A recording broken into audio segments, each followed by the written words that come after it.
takes fierce will to get ahead in this world. Come on, hit me. Hit me. Come on, son.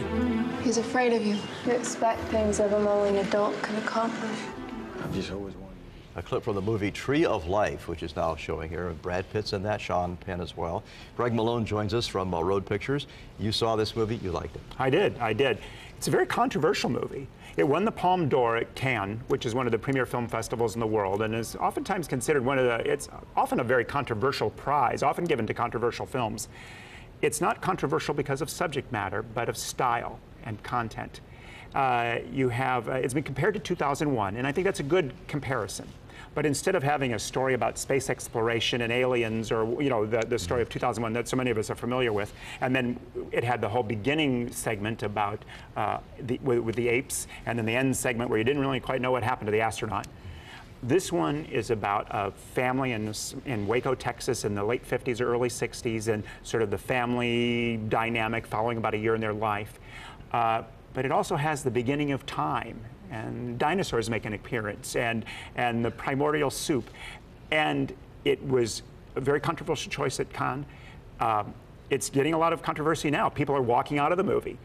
But there's a lot of us, like myself, who think it's tremendous. My wife, on the other hand, thought it was very pretentious. Really? But coming out, it's the kind of movie that makes you think. And one of the headlines in the ads has been an important movie for serious moviegoers. So if you're into movies as more than just explosions and pure entertainment, if you want something to make you think and expand your horizons a little bit, I would really highly recommend it. Explosions, I think Douglas Trumbull did the special effects on this. Yes. And he hasn't made a movie in I don't know how long. Many years, correct. And he did it with, he doesn't like computer-generated graphics, obviously. So he did it with like paints and smoke and special lighting. Does it work? Yes, absolutely. And they had plenty of computer people involved, I'll tell you, I'll guarantee you. But it's not for the faint of heart. It's a long movie, but it has a lot of rewards. If you like literature, if you like good theater, if you like art, I think you'll like this movie. Okay. Let's get back to, I'll talk about a couple of these other movies that are more adult-oriented. Sure. But let's talk a little bit, too, about the blockbusters that are out right now. Harry Potter, how many lives has Harry Potter had? Now, is this the fourth one? Is this the... This is the 8th film.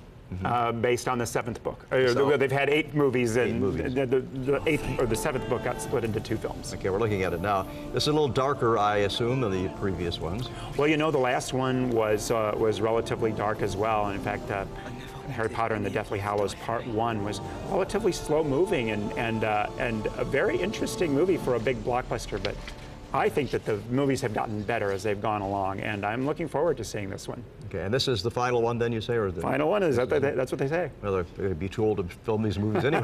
To be Harry Potter Sr. Indeed. Okay, back with Greg Malone after this.